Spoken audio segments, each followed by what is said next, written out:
Hi, my name is Dara Anderson, and I am the animator, producer, creative director, designer, artist, programmer, and writer of the upcoming first-person shooter action game American Overkill, and I am also the CEO of Anthill Productions.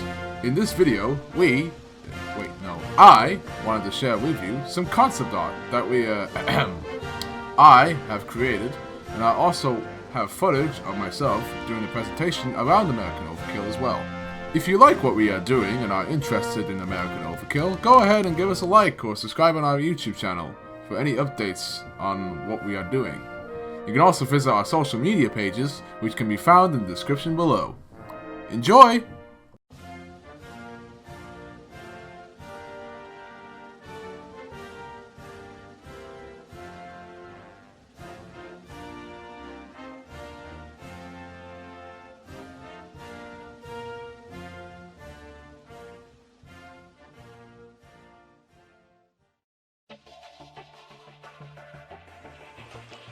Hello, this is Dara, and this is my game idea.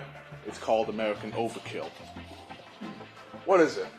American Overkill is a fast-paced first-person shooter video game. In this game, you take control of the world's best soldier / mercenary and kill as many bad guys as you can to save the United States of America, and there are a lot of them. Luckily for you, the character you play as is proficient in all sorts of weaponry.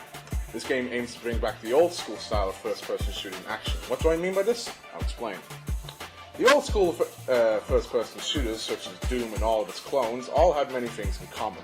In Doom, you had demons to kill, and there were lots of them, scattered in a maze-like level filled with keys and switches to open doors, potentially weaponry to be found, and power-ups, which could be obviously found when stuck with the intended path of the level the player is supposed to take. But sometimes you can find a secret room or weapon hidden in the environment.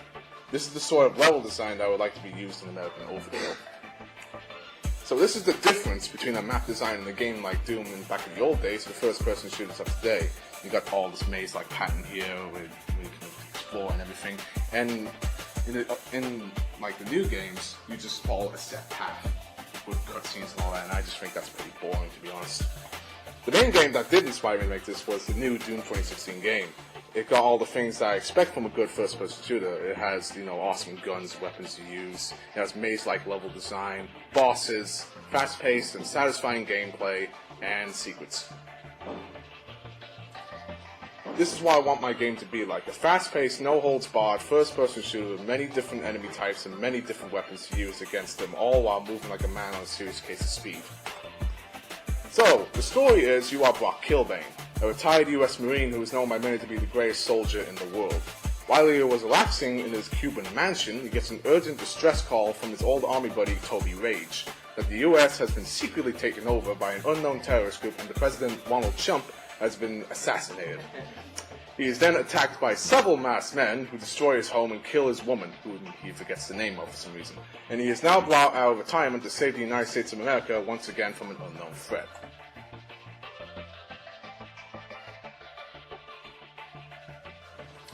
So what are the mechanics? The main mechanic is the weapons themselves. It's one of the main selling points, and there's so many of them as well. You can use them to dispatch enemies as well, and each of the weapons have individual stats and categories. The weapons that are featured in the game are as follows. There are the normal military-style weapons that you expect, like sniper rifles and machine guns. Then you have historic weapons like you used in World War II. And melee weapons like samurai swords, decapitated human arm, because why not, and a flail. And prototype futuristic weapons like, an electricity gun and a rail gun. Now, the main ones are the ridiculous ones. These are guns that are mostly nonsensical and only madmen will actually use these weapons. But Brock always finds a way, though.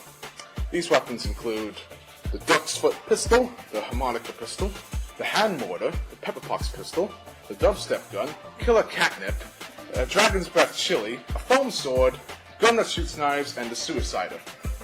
And David Crockett and a supposed banana.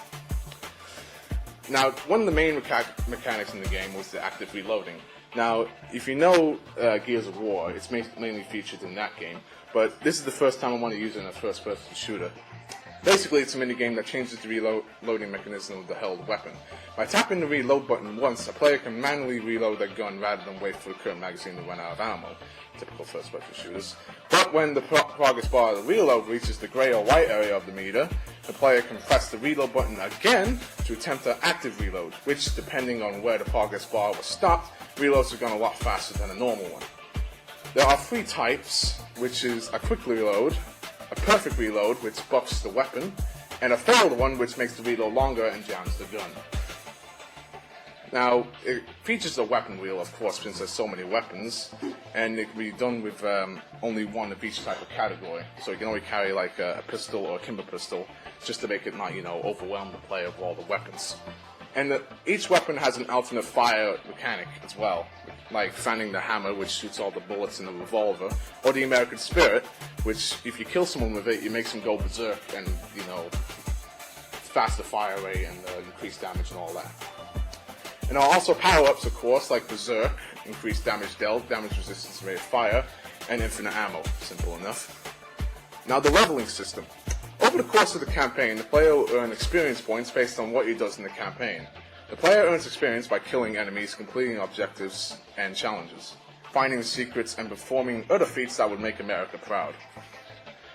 In the campaign, when you level up, you'll earn skill points that have been spent on unique skills and abilities that Brock uses. For example, there is a skill tree based on the usage of guns and how effective he is with them.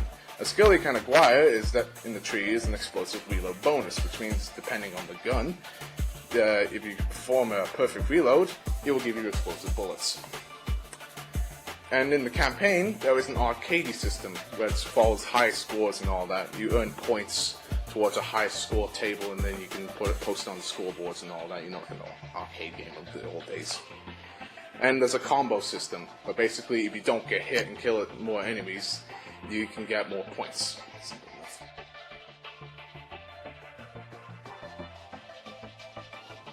Now, the target audience. The target audience for this game would be those that are fans of first-person shooters, no matter what type there are.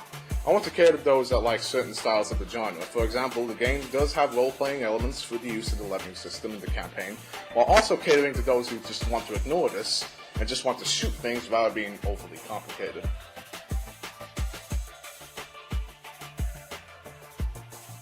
The selling point, as I explained before, is all the guns.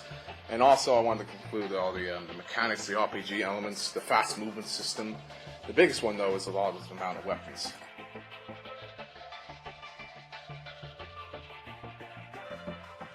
Now, how is the game different from others? While I did say before that the game is inspired by old school FPSs, primarily Doom, I want it to be completely different while maintaining the usual mechanics from those games. The story is intended to be a parody of a typical 80s action movie with a hint of Michael Bay, except, it's good. The gameplay will essentially be a mix of all the typical FPS tropes that gamers are familiar with, which will be made fun of as well. I put some quotes down here as well, like, real men don't have regenerating health, that's stupid. And gun camo is supposed to make you blend in, not make you stand out like a clown on the battlefield.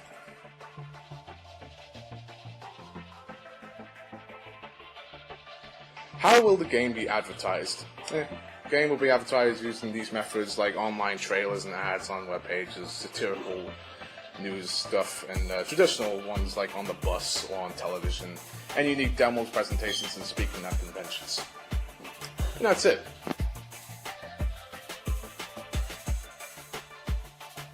Any questions?